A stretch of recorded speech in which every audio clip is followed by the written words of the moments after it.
ये पलवल के इतिहास में एक काला दिन है कि किसी संत की किसी जो है आस्थाओं के साथ जो ये खिलवाड़ किया गया है, शासनिक और प्रशासनिक जो ये कार्रवाई है ये बहुत ही निंदनीय है और कहीं ना कहीं ये संपूर्ण आर्य जगत के लिए एक चुनौती है यहाँ के शासन और प्रशासन की तरफ से कि हमारे आराध्य जिनको हम मानते हैं महर्षि दयानंद की मूर्ति जो आज यहाँ स्थापित होनी थी, जिनका बेस बना हुआ था, उस आधार को तोड़ने का काम और मूर्ति को वापस भेजने का जो ये काम किया है, ये आज पलवल के इतिहास का एक काला दिन है।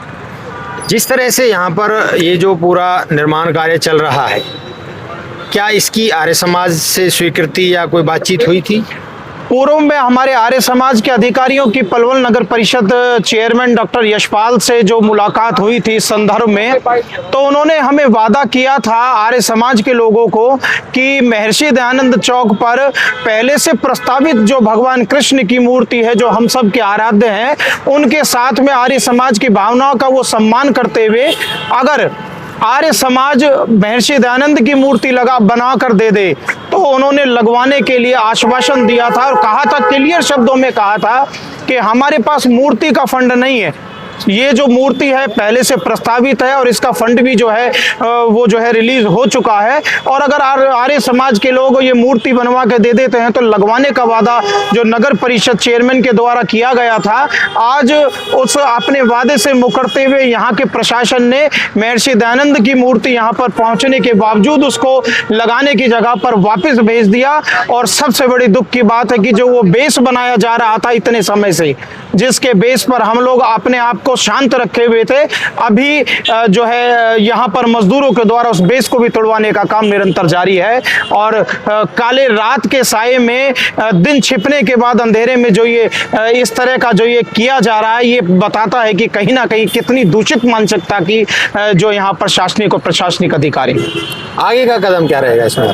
अगर इस तरह के गुंडई का कार्य यहाँ के शासन और प्रशासनिक अधिकारियों और नेताओं के द्वारा किया जाएगा और आर्य समाज के फॉलोअर्स की जो भावनाओं के साथ खिलवाड़ होगा, तो निसंदेह हम लोग यहाँ पर जो है अनशन के लिए और कानूनी कार्रवाइयों के लिए बाध्य होंगे। आर्य जी, आपने इस चौक के संरक्षण के लिए, संघर्ष के लिए एक समिति का भी निर्माण किया था, तो आगे का कदम आपकी समिति का क्या रहेगा? हमारी समिति निसंदेह जो है पहले दिन से इसके विरोध में थी और हम लोग मांग करते थे कि महर्षि दयानंद के चौक पर महर्षि दयानंद की प्रतिमा की स्थापना होनी चाहिए, लेकिन हमने आमजन की भावनाओं का और प्रशासनिक शासनिक कार्य में सहयोग करते हुए अपने आप को कुछ दबाने का काम किया और उनके साथ सहमति जताई कि कोई बात नहीं, महर्षि दयानंद की प्रतिमा भगवान श्री राम और भगवान श्री कृष्ण हम सबके आराध्य हैं, अगर उनके जो है मूर्तियों के साथ प्रतिष्ठित होती तो हमें उस बात से कोई दिक्कत नहीं थी। लेकिन जो ये आज जो ये काम हुआ है उसके लिए हम निसंदेह बाध्य होंगे आगे के लिए कड़क कार्रवाई करने के लिए, चाहे हमें उसके लिए संपूर्ण आर्य समाज के लोगों को मिलकर इसके लिए कितने ही बड़े स्तर का आंदोलन क्यों ना करना पड़े, हम वो निसंदेह करेंगे। जब तक महर्षि दयानंद की मूर्ति नहीं लगेगी, आर्य समाज का एक एक कार्यकर्ता, एक एक आर्य समाज का फॉलोवर अपना एक भी कदम पीछे नहीं उठाएगा। मैं आपके मार्फत से यहाँ के शासन और प्रशासन को चेतावनी देना चाहता हूँ कि वो बार बार हमें ना चोटे, आर्य समाज की भावनाओं के साथ खिलवाड़ ना करे। आइंदा अगर यहाँ पर धरातल पर जन भावनाओं के साथ खिलवाड़ करने के वशीभूत कोई अगर यहाँ की भावनाएं आहत होने पर कोई दुष्परिणाम होते हैं तो उसका जिम्मेवार यहाँ का शासन और प्रशासन हो। देखिए, बड़ी दुख का विषय है ये।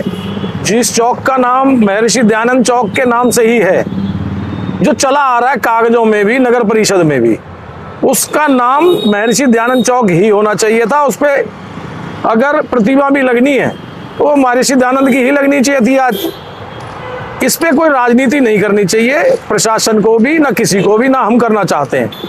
लेकिन बड़ा दुख का विषय है, अगर कोई लाए हैं उसको मूर्ति को आर्य समाज के पदाधिकारी बनवा के, जहाँ कृष्ण जी भगवान की रखी जा रही है, अगर वहाँ आर्य समाजी अपनी जो है दयानंद जी की रख देते हैं, स्वामी दयानंद जी की भी रख देते हैं, तो उसमें दुख क्या है?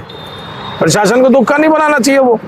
अब एक बताइए, लीगली कानूनन हम भी मानते हैं कि खुले में मांस नहीं बिकना चाहिए। पलवल के अंदर खुले में मांस बिकना अनलीगल है, ठीक है जी। तो क्या अभी बिक रहा है ना? प्रशासन जो रुकवाने में लगा हुआ है, यही तो है ना जी। लेकिन एक बताइए, कानून के खिलाफ ये तो ये हो रहा है, ये भी अनलीगली हो रहा है। जो यहाँ ठेका है पीछे, वहां श्री कृष्ण जी की यहाँ प्रतिमा आ रही है, ये कौन से कानून के तहत रखी जा रही है? जबकि 100-100 मीटर का एक दायरा होता है कि किसी भी मंदिर के पास, किसी भी भगवान की उसके पास मूर्ति के पास ठेका या बार या मांस की दुकान नहीं होनी चाहिए। तो इससे क्या संदेश जाएगा? संदेश सीधा सीधा जा रहा है, इनकी अपनी मतलब काम बनते होने चाहिए कैसे भी। बीजेपी वालों के लिए कोई धर्म नहीं है, कोई कुछ नहीं है। आज आर्य समाज को भी हटा कर रख दिया, सनातन धर्म को भी हटा कर रख दिया। आज तो ठेके जरूरी है और ठेके के सामने मूर्ति रखी जा रही है। बड़ी शर्म की बात है पलवल के लिए। जो भी यहाँ से गुजरेगा वो क्या संदेश लेके जाएगा पलवल से कि यहाँ पे जो है कृष्ण जी की मूर्ति और पीछे ठेका। ये कलयुग में यही देखने को मिलेगा और भाजपा के राज में देखने को मिल सकता है ये। तो इसमें कांग्रेस पार्टी का आगे का कदम क्या रहेगा? ना, इसकी हम घोर भर्त्सना करते हैं, निंदा करते हैं ऐसी चीजों की। प्रशासन को इसमें जल्दी वो संज्ञान में लेना चाहिए, नहीं तो हम इसमें धरना प्रदर्शन जो भी हमसे बन पाएगा हम करेंगे। जो आज प्रतिमा को वापस भेजा गया है, इसको आप कैसे देखते हैं? ये भी दुख की वो है हमारे लिए, बहुत दुख का हुआ है। सारे समाज को मिलके रहना चाहिए, सब समाजों को। ऐसा कुछ नहीं है कि उसके लिए यहाँ जगह नहीं दे सकते थे, ये उसके लिए भी जगह दे सकते थे। स्वामी दयानंद जी के लिए जगह क्यों नहीं बन सकती यहाँ? बहुत है। और पुराने हमने देखे हैं, यहाँ पे हवन हुए हैं, यहाँ पेड़ पौधे लगाते थे आर्य समाज के लोग आके। आज पेड़ पौधों को काट दिया गया है, यहाँ से कोई बोलने वाला नहीं है प्रशासन में। यहाँ हवन हुआ करते थे, अब हवन कहाँ करेंगे? जगह बताएं।